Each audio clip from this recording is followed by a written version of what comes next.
What's going on, everybody? It's Stas here, and oh boy, do we have to talk about Tesla stock, Tesla Battery Day, and all of the awesome things that were unveiled in yesterday's Tesla Battery Day event. And let me tell you guys, I was super excited before the event, but after the event, I'm even more excited. And the thing here is, guys, the stock is not as excited as me. The stock's down about 7.5%. It peaked at about 450 before the Battery Day event, and now it's trading at about 390 after the event. And since I'm more of a stock guy, obviously, and I'm not a battery expert by any stretch of the imagination, we're going to be focusing more on the stock and some key points from Battery Day than the actual battery itself, because let's be honest, I'm not a battery guy, and there's many other people out there that are much more qualified to talk about it than I am. And with that said, guys, if you guys find value, I'm sure you will,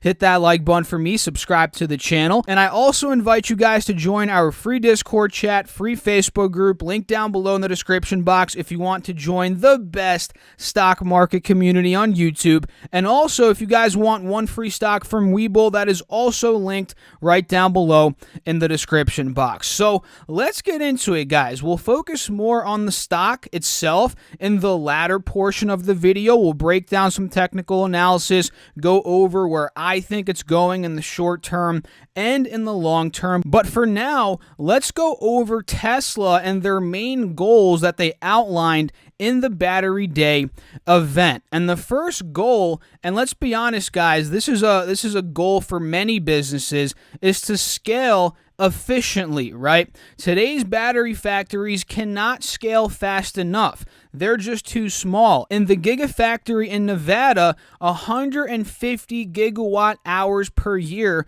is what they expect to generate from that Gigafactory, right? And that is extremely small. Elon Musk was saying that's extremely small in the grand scheme of things, as that's only 0.15 terawatt hours, and that's too expensive. And again, the goal of every business is to scale efficiently and obviously at a fast rate, and that's what Tesla's looking to do right now. And the way that it's looking, this Gigafactory in Nevada is just too expensive. They can't scale at this rate with that factory. It would just be ridiculous. I think it would be $2 trillion roughly, if I remember correctly, for them to scale, and I'll go over that right now. If they would need 135 fully built out Nevada Gigafactories to achieve 20 terawatts per year, and that would be around $2 trillion, and that's unbelievable, right?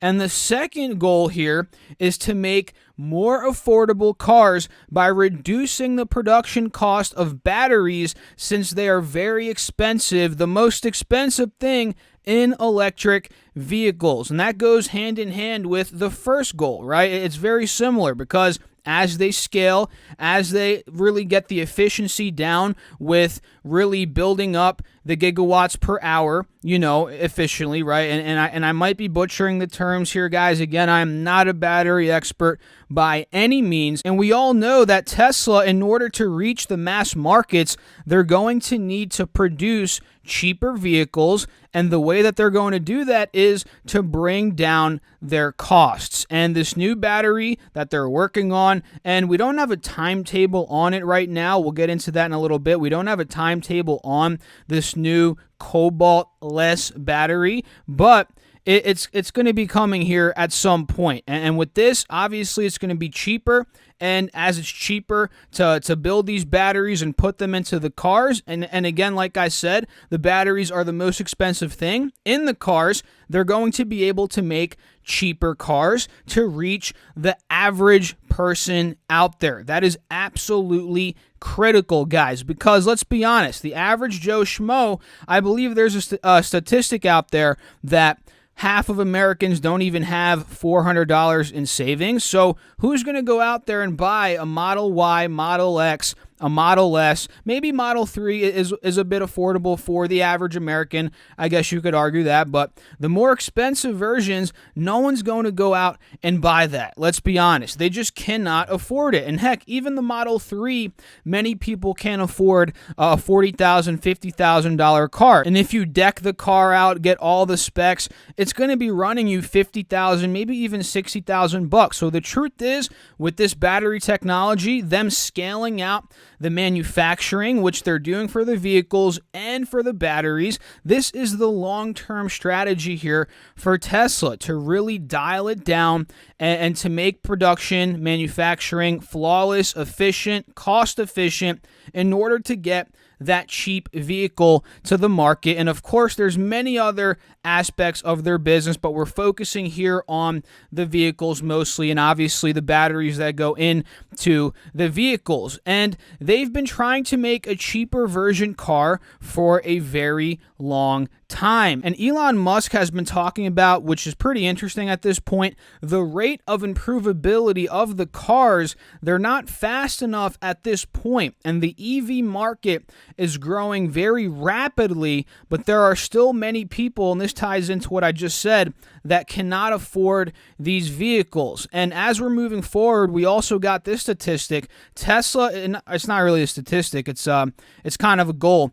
Tesla is looking to have the cost per kilowatt hour. So we really got from the beginning of the presentation how they're looking to cut battery costs down, they're looking to make it more efficient, and they're looking to reach the mass people out there. And we'll get into that. They're actually looking to bring two cars to the market here, two new cars. One, it's extremely expensive, but the other one, oh man, the other one is affordable, guys. It's affordable. Long-term goals here for Tesla. They're looking to bring battery production more to Tesla and less on the partners. They're looking to bring all of the battery production in-house, and that goes to show, again, they're looking to manufacture everything, right? They're not looking to rely on other partners. They're looking to dial in the process themselves, nail it down, and I believe this is how they're going to beat the Fords of the world, the GMs, the Volkswagens, all of these car companies that are trying to get into the space. And quite honestly, guys, Tesla's so far ahead of them. Do you really think that, yeah, they might have the production capacity, the manufacturing capacity, Ford, GM, Volkswagen? Yeah, they're producing millions of cars per year. Yeah, they're beating Tesla on that front. But Tesla has the software, Tesla has the data, Tesla has the production already, the EV production, battery production. They're already way ahead of these other competitors, and their manufacturing for that on that end of the spectrum with EVs is way more dialed in. So I just think, guys, that Tesla is way ahead, and you guys will agree with me on this. So it's going to be difficult for these traditional automakers to really catch up, although they do have obviously way more manufacturing facilities and they can pump out way more cars than Tesla. And I'd love to know what you guys have to think about that down below here in the comments. And we mentioned this earlier, they want to go to a no cobalt battery. And again, they don't have a timetable for that, so it could be 3 years, it could be 5 years, and we know Tesla, guys, we know Tesla, and heck, it could be in 2 years, we don't know, but we know for sure that Tesla, sometimes they overshoot and they're a little bit over ambitious with their deadlines. You know, let's say they'd say, okay, hypothetically, let's say they're going to do the no cobalt battery in 2 years. Maybe they get it done in 3 years, maybe 3.5 years. So I'm not sure if they're being a bit over ambitious on this. I guess time will tell. But the fact that that is their goal and no cobalt batteries are much cheaper, I'm all for that with the overall vision here for Tesla. And cobalt is the most expensive material used in batteries, so eliminating it, which I pretty much just said this, eliminating it from the mix was expected to help electric vehicles become as affordable as those that run on gas. That is absolutely insane, guys.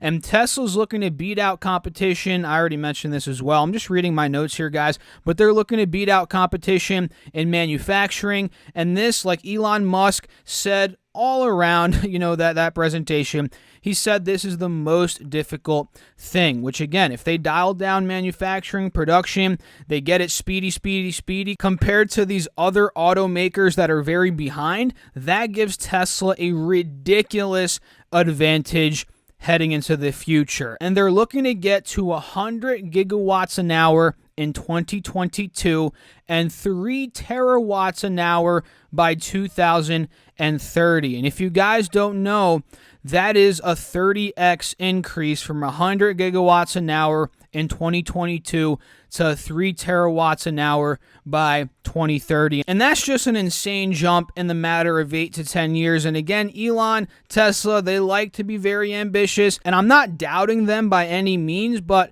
just understand that it could not happen in 5-10 years. It might take a little bit more, but either way, if you're a long-term investor, that really should not bother you. So overall, guys, again, I'm not a scientist, I'm not a chemist, we're not jumping deep into what the batteries actually do and how they function, but that is really the meat and potatoes from what I got, at least, from the main portion of Battery Day. Now, there's 2 cars being announced, and this is extremely exciting, guys. They announced a $25,000 vehicle, which goes back to what I said earlier. That's the cheap vehicle that most people can afford, the masses out there, $25,000 within the next 3 years. And guess what? This vehicle is going to be fully autonomous and with great performance and with great range. So you're not only going to get all the specs of the current Teslas with autonomy and so forth, but you get it at a cheaper price. I mean, this is incredible, $25,000, and we don't know what it looks like yet and what the name of it is yet, because it's still 3 years out, and who knows, it could be 4 years out, 4.5, 3.5, maybe 2.5. We'll see what happens, but either way, that is extremely exciting. So they also announced a Plaid Model S coming out, which honestly, guys, is a sick car, but it's not affordable by most people. It's actually about $140,000, $150,000 for this car, and it actually comes out in 2021. So I believe you can place an order for that car now, and get this, guys, it goes from 0 to 60 in less than 2 seconds. 2 seconds. That's unbelievable. 200 miles per hour top speed and less than a 9-second quarter mile. Could you imagine that? 9 seconds for a quarter mile, and the horsepower on this thing is ridiculous. 1,100 horsepower with an over 520 mile range. I mean, this is unbelievable, guys, but again, it is very, very expensive for the normal person's budget out there. 140 grand. I mean, if you're a millionaire, you're raking in millions every year, this is chump change. But if you're an average American, or a person outside of America, wherever you are, $150,000 for a car is a bit up there, but either way, it's a sweet, sweet ride, and I'm very excited about, really not the the Plaid Model S. I'm more excited about this more affordable vehicle, $25,000, that's coming out within the next 3 years, supposedly, right? So let's break down the stock here, guys. Now, let's do some technical analysis, go over my thoughts in the short term and the long term for Tesla. So at this point, it's very volatile, extremely volatile, right? It's gone from $540 in the beginning of September, right after that split, right? The 5-to-1 split. It was around $2,500, split down to about $500. It went from $540 all the way down to $308 per share. It shed about 40% after the split, which is ridiculous. That's unbelievable, right? So a huge amount of value was shed, but then as the Battery Day hype started to build up, it went from 308 to 450, 460, pulled back down to 420, popped back up to 450, 460 again. We saw a bit of a double top there, and now we're trading down pretty aggressively, down from 460 after Battery Day was concluded, and even during Battery Day, yesterday the stock was selling off, right, from $4.50 down to about $3.90, and that's where we are right now, right around $380 to about $390 per share. So in the short term, guys, it's going to be volatile, and I don't expect that to change. And another thing here, which could end up altering the stock, is earnings. On the 21st of October, which is about a month away from me filming this video. And there's a lot of expectations, high expectations here for earnings, for sales. Are they going to be included in the S&P? The profit for Tesla, what's that going to be looking like? So I'm thinking that this is a short-term scenario hypothetically. In the short term, I think we might cool off a bit. I don't think there's going to be any earth-shattering news that's going to send Tesla back up to $500 before earnings, or even the mid-400s, guys, quite honestly. I think we might consolidate a bit. The stock might cool off for a week or two, and then as we're starting to build up hype into earnings, that is where, in the short term, in my opinion, that is where we might start to see a rally. And we've seen it before, right? Take a look. Tesla's not always going up, up, up, up. I mean, it does go up, up, up a lot, but it consolidates and it cools off from time to time. Take a look here. After they reported earnings last quarter, the stock sold off and it consolidated for a good 2-3 weeks before that massive rally into the split. We sold off after the split, like we talked about. Now we're selling off after Battery Day, kind of similarly to how we sold off after earnings last quarter. So I think we're going to consolidate a bit. We might be bouncing around from 380, 370, maybe 350 at the low. That's where I think we could be going to, but I don't think this is going under 300, guys. Heck, 300, the lowest. I don't think it's going under that in the short term, to be honest. But here we could see it go from 350 to 380 to 420 and bounce around that general area before making another monstrous move to the upside, maybe after earnings. If it's an earth-shattering beat, or if it's a disappointment, we could sell off even further. And as a short-term trader, I'm kind of cautious right now with Tesla, but as a long-term investor, I'm not really cautious. I'm not looking to sell out. I'm not looking to buy more either. I'm just looking to hold it. So in the short term, expect volatility, especially heading into earnings. We might bounce around a little bit before earnings, but long term here, I'm not selling.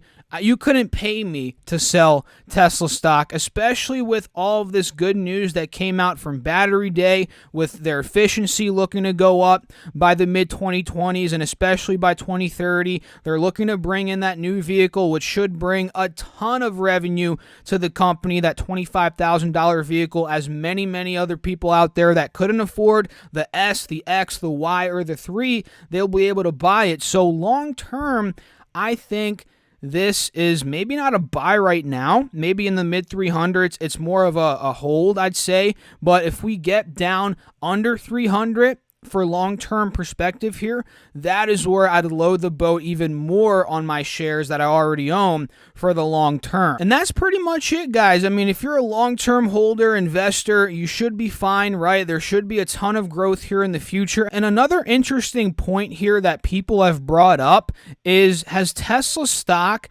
run too aggressively in comparison to their growth?